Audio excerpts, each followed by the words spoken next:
Welcome to the Holly Hibbard Show. I'm Holly, a relationship coach and emotional intelligence nerd turned social media consultant. This podcast is for coaches, consultants, and service providers ready to simplify their social media strategy, create impactful content, and grow their audience without the overwhelm. If you want to attract dream clients and free up more time for the things that you love, you are in the right place. Let's make social media work for you, starting now. Hey everyone, welcome back to the Holly Hibbard Show. I am your host, Holly Hibbard. Today, I want to share with you what to do when your social media following turns against you. Wow, that sounds pretty deep and maybe kind of scary. And if you are listening to the show and you are only a social media user for friends and family and connections, great. You can absolutely have people turn against you on your platform. But more importantly, we're here to talk about your ability to grow your audience, attract great clients to your business and the service that you provide. And as your audience grows, you are going to have people comment, respond with your emails. They'll unsubscribe. Sometimes people say things that are pretty rude.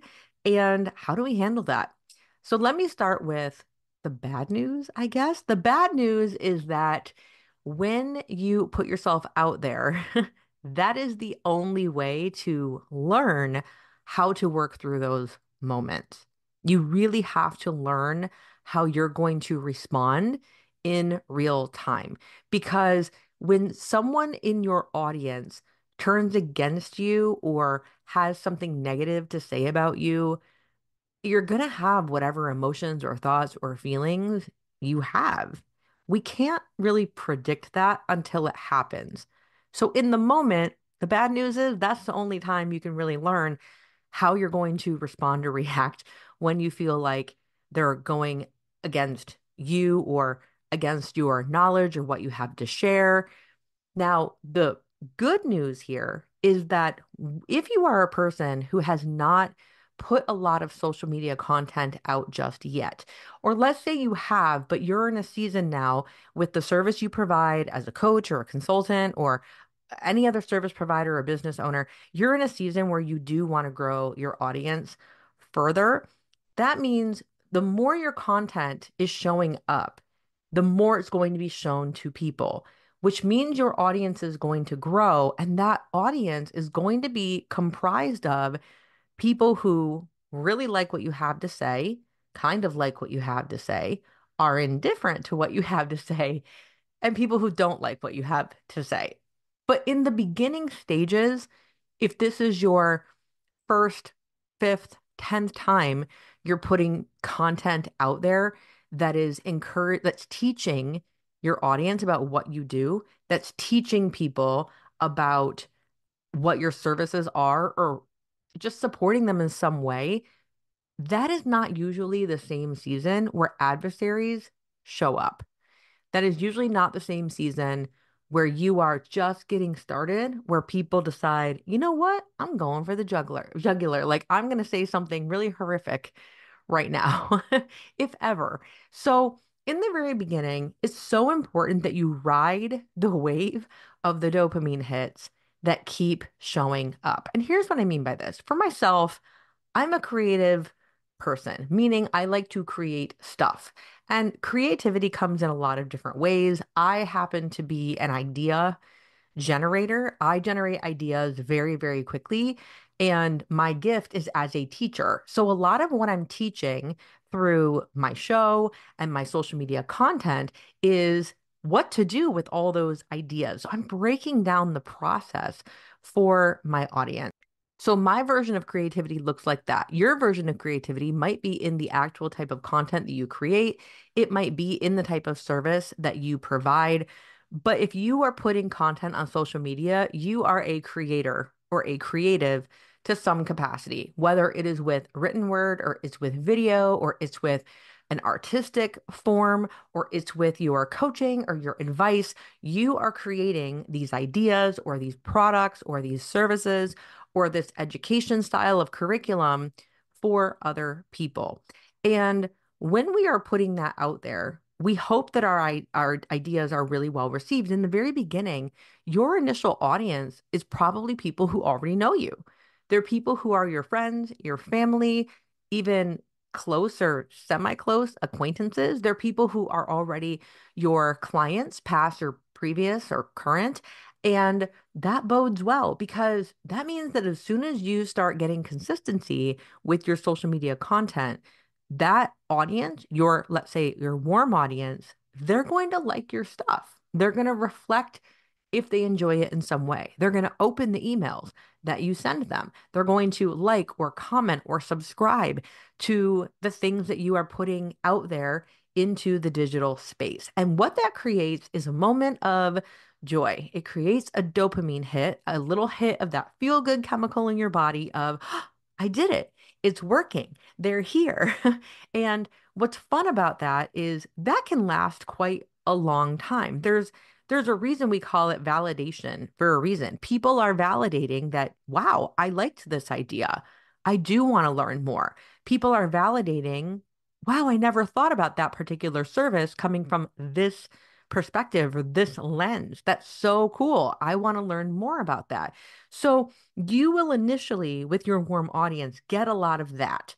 And again, it's not common that your adversaries or people that you disagree with, or that rather disagree with you, it's not common that they show up right from the beginning. So it's important that when you're getting started, you really place your focus on what is working. Wow, I emailed 50 people and 10 people opened the email, right? Or I made this post and I have 100 Facebook friends and 10 of them liked it. And just start watching that people are responding, period, in some sort of positive way. That's going to help to boost your sense of confidence in the way that you present your content and also the content itself. And also reassure you and build more confidence in you that people do want to hear what you have to say. And that's all going to be important for later on if and when an adversarial comment or negativity does show up. So in time, what are the ways that people can, quote, turn against us? I'm not saying that when people do this, it's always intentional because a lot of times it isn't. For example, if you have an email list, which you should, by the way, if you do not and you need help with that, leave me a comment on the show because I want to know if you need help with your email list. And if you have an email list, it is so common that every single time you send out an email, you're going to have a person unsubscribe, if not multiple people unsubscribe from the emails. It's also super common when you are emailing your list that you are going to have a list of countless people, and not the majority are going to be the ones that open it. It's going to be the minority who open up the email. And you've got like, it's so important to focus on the positive that is happening and not on the negative that isn't. Because if every time I sent an email to my email list and I see that one person unsubscribed, but I'm ignoring the 125 people that did open the email, oh my goodness, it will wreak havoc on my motivation, my mental state, most importantly, my confidence. And we want to have these mental health, positivity, affirming, confidence building tools in place so that when you do have people do things that make you think they don't want to hear from you anymore, we have evidence to the contrary. Okay. So, one way people start to, quote, turn against you is they are unsubscribing from your list, from your email list, or from your content, or they stop following you. That is just part of it. It is just part of it. And I'm using the phrase turn against you because I'm going to get there to like a little more severe, but there are these little moments can still really stick it to you, especially if we're looking at a platform like TikTok or like Instagram, where there are bots that are designed to go in and follow a bunch of random accounts with the hope that you are going to follow that bot account in return. And then as soon as they get your reciprocation of a follow, they unfollow you. So if you're the one paying attention to how many followers you have, let's say on Instagram or on TikTok, and you notice one day you go up 5 followers in a day and you're like, oh, that's so exciting. And then the next day you lose 3 or 4 of them. If you don't know what's happening behind the scenes, you can get that feeling of, it's just like the unsubscribe thing. People are in and then they're out. They don't want what I have to say anymore. They're not interested in my content. I was right. I shouldn't put myself out there. Our mind can just spiral and make up a worst case scenario. And it's not real, it's not true. Other ways that people can, quote, turn against us in social media is obviously negative comments. Okay. So, negative comments, like I said, this is not typical for the very beginning of a content creator's journey unless you have a very large following that is being shown to non followers on a regular basis. So, for example, when you go and you post to Instagram, there's a little button in your Instagram stories and on your reels, for example.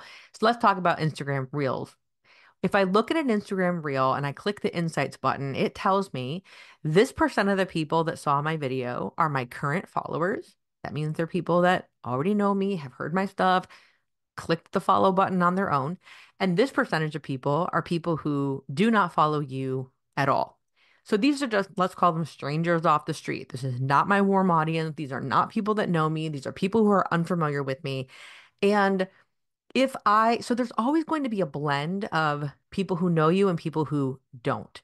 And the more consistently you post, the higher that percentage of non-followers is going to be that sees your content, which is a good thing because we want non-followers to see your content and how awesome it is so that they can then follow you and then subscribe and then maybe utilize your service or buy your product or whatever it is. So we do want people following us that are non-followers. That's why I'm always an advocate, especially on TikTok and Instagram, for having a public profile as opposed to a private one. Because if you're posting to a private profile, you're posting to people that you know them, they know you, you can keep things kind of under wraps, but you're really not getting genuine feedback then of what people think about your content and if it really resonates with them.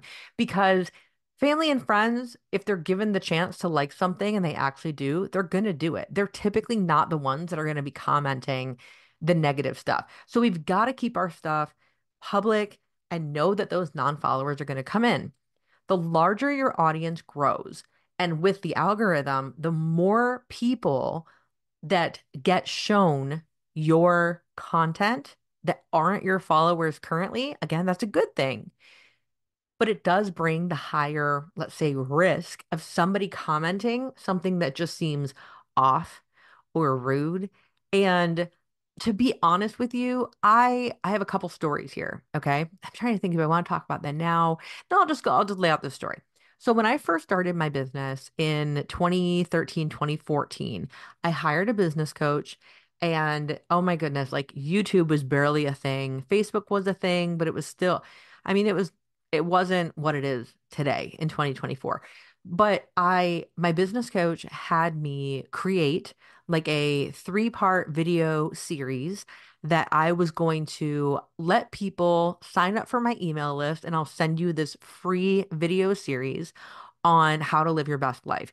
This is well before we were using phones to record everything. I went all out to make this thing.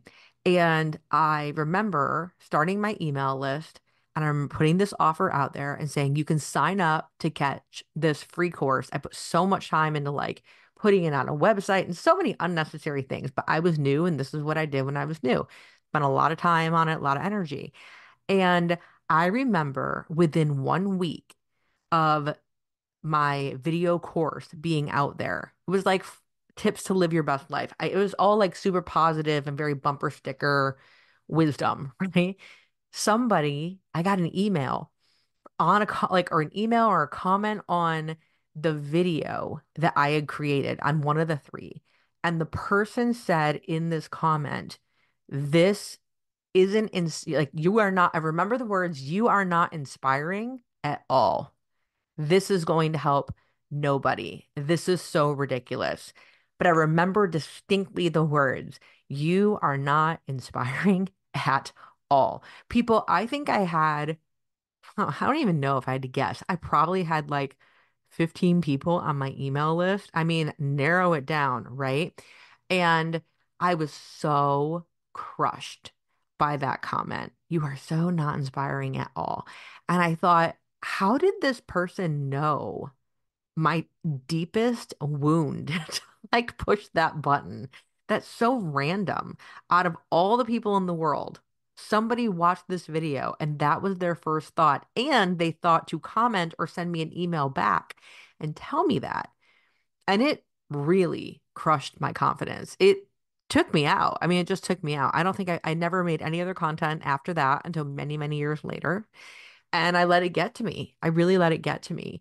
And I bring this up because I did some detective work, which wasn't that hard. And it turned out that the sender of the email was someone that I used to work with. And they no longer liked me or were friends with me. And they created an email account that belonged to their deceased sister. That's how I recognized the email.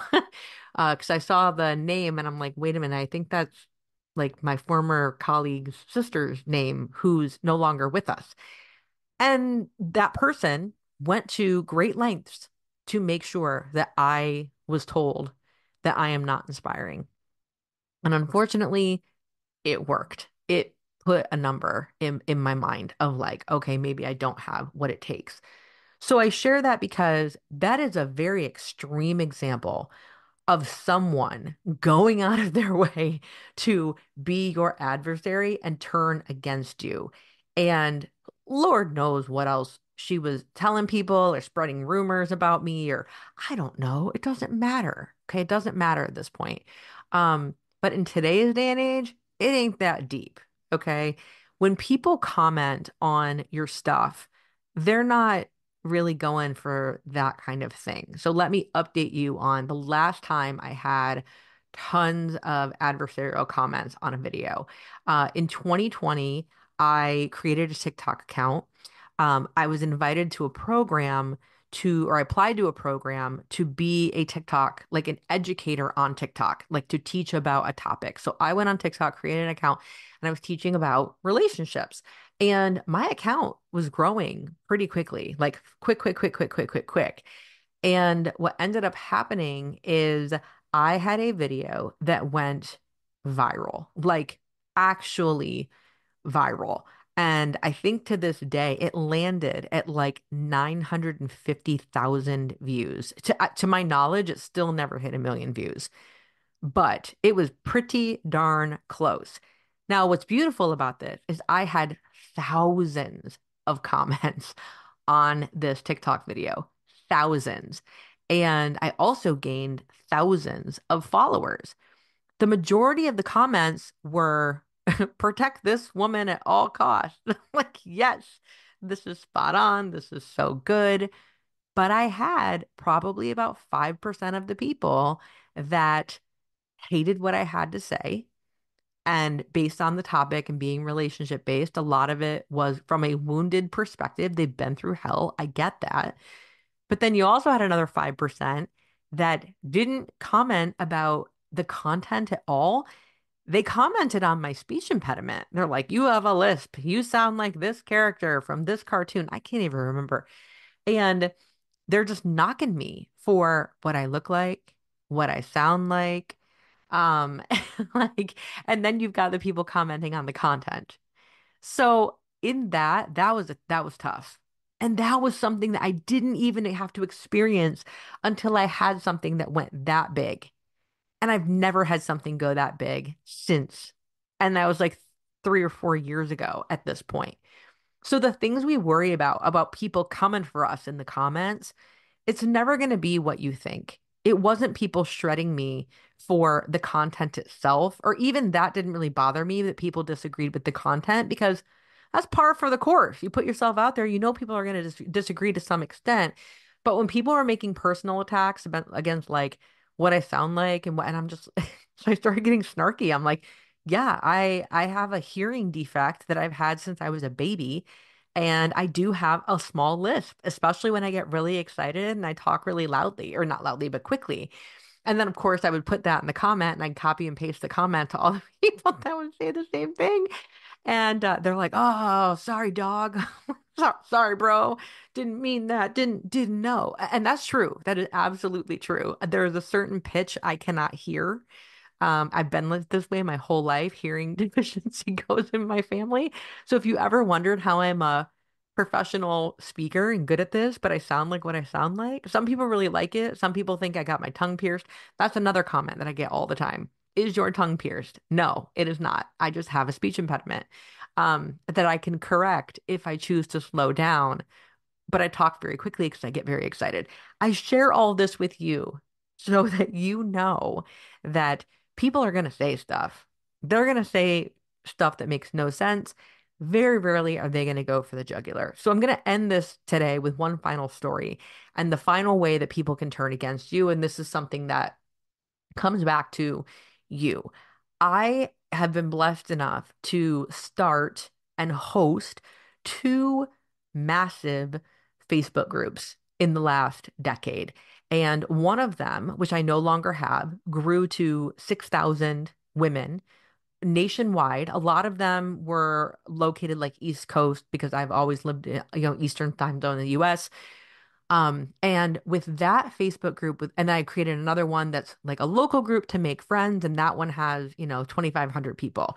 And those are stories for a different day. And I've told them in other episodes in other places and in my long form videos in different places. But I want to talk about that 6,000 member group. The name of the group, at one point in my life, it really resonated with me. The values of it really resonated for me. I created a group, I created an online community where I wanted to give women a place to talk openly about things that were important to them and that they could feel safe in having these conversations, a place where it was no judgment, no pitching, no spammy stuff. Like I truly wanted a community in the digital space. And I would show up to that group and I would put content in that group. I would share my thoughts, my ideas, like I said, anything I felt creative about. I would quiz them on things. I would do videos. And as a result of that, and I would most importantly, I would encourage the women in that group to do the same. So it wasn't just a Holly show, right? And it grew. And then people invited their friends, and then it grew again, and it grew again, and it grew, and it grew very, very big. And a few years into this, the name of the group specifically, this is part of, I don't even remember what year it was, you guys. It was so crazy. But the last word in the name of the group was the word tribe. And in the past 4 or 5 years here, we are becoming more aware of certain words in the vocabulary, in the certain words that we use that are deemed inappropriate by different cultures and different populations, and for very good reason. When you know better, you do better, right? So I didn't know that this word, I didn't understand at the time that tribe was controversial to some people of some cultures and yeah, from different places around the world, different countries. And I had a very large group and a very diverse group at that. And there was a member who was incredibly upset that I had this word in the title of my group. And the group was very divided because no one else had ever said anything about this word being controversial or inappropriate. And instead of this member of my Facebook group coming directly to me and having a conversation and saying, "Hey, did you know that's not really okay to use that word? And here's why. And I wanted to let you know." She didn't do that. What she did is she went into the group and put me on blast in front of everybody and called me all sorts of things from inauthentic to I claim I care so much about people, but yet I do this. I mean, really slammed my character in my home. Like the way they think about a Facebook group, like this is a living room. You just came into my living room and like pooped on the floor in the middle of the room and then said to me, "Ha ha, clean it up." Like And that was so hard. That was so difficult. And I think that of everything I ever went through in terms of where people could quote turn against me, I think that one hurt the most because I was not directly approached. And it just really felt terrible. I removed the word from the name of the group, and then I was called out for being fake because I was only doing it because somebody made me. But no, it's like I couldn't win no matter what. This person was determined to dislike me no matter what my choices were. And then it divided my group because half of the group saw the perspective of this woman, as did I. Like I agreed with her perspective. I had no fight against it. It was just I pled ignorant because I honestly didn't know. And I was willing to shift it, correct it, address it, whatever it was. But what I wasn't okay with was her slamming my character as a person, as if this was an intentionally hurtful thing that I did.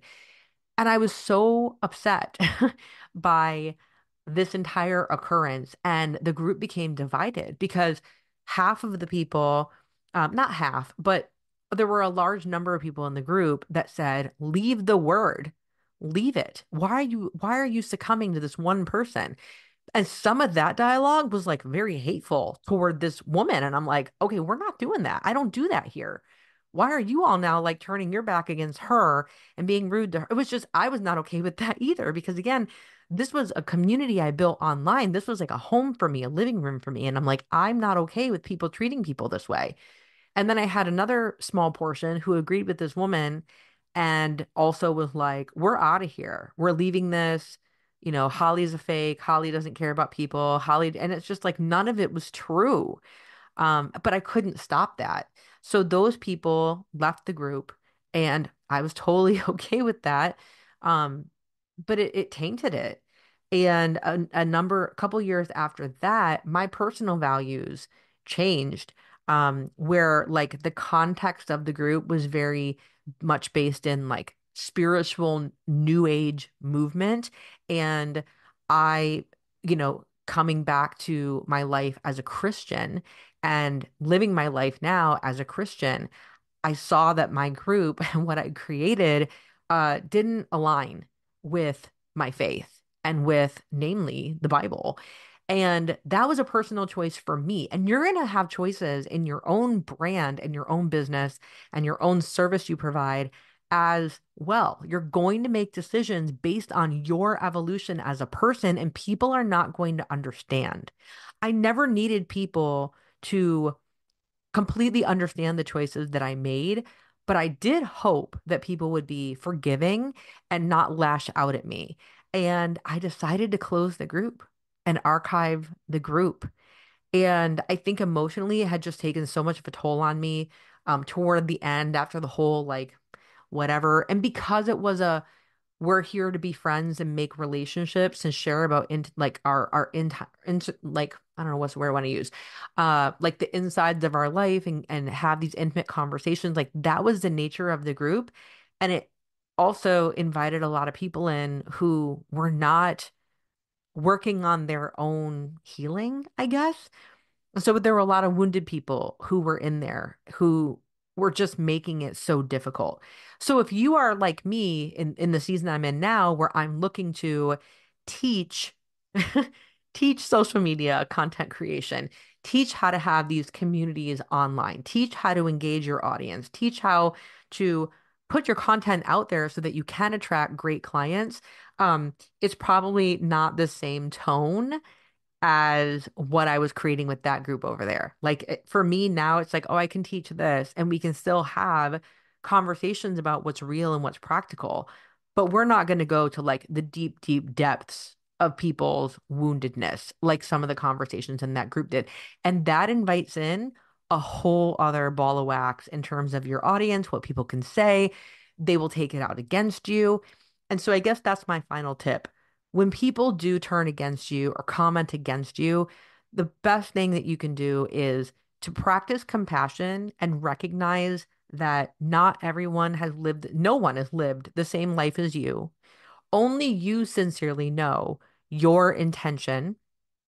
And People will take their wounding and the things they're working through and the traumas they've been through, they take it with them everywhere. And they're going to watch your content and read your content and participate with people in the comments from their own filters. And when you can remind yourself of that in a moment where people are being like rude or not so nice about things with you, that can at least start to free it up in your headspace of, okay, this isn't about me. Like their response truly isn't about me. And there are all sorts of, catchphrases that people say, things like, what you think about me is is not my problem. I rather would just, I hear people when they say that. What works better for me is to focus on the positives that I am seeing and also recognize that when people are expressing themselves in social media, especially because they're hidden behind the screen, um, they do air out their traumas. They do express themselves through a filter or through a lens of a person that has been hurt or abandoned. And that is very real and we can't escape that. Okay. So that concludes my episode today.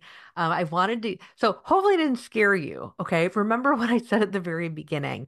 You're one only going to understand how you will respond to these adversaries that come at you when you create content. You're only going to know how you'll respond, how you'll get your mindset like back in the groove after it happens. You're only going to learn that process for yourself when it happens. And that's why I highlighted these couple of stories for you about how I handled things, because as your audience grows and your business grows and your popularity grows and your messaging becomes clearer, people are going to have opinions. It's par for the course. It's part of it. So hopefully that demonstrated for you some examples of how to work through it. And remember, ride the wave of the dopamine hits from the beginning. Notice what is working. Notice what people are responding to. People are going to unsubscribe. They're going to unfollow. They're going to say these comments that make no sense or seem really stupid to you. It's just like, and some of it's going to get under your skin. But that usually doesn't come until you have like a lot of people later on, or you say something really controversial off the bat. And I don't know that any of you are going for the super controversy like right now.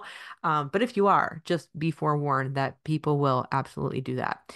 So I hope this was supportive for you. Thank you so much for listening. Until next time, I will talk to you next time, and I love you and I mean it. Bye.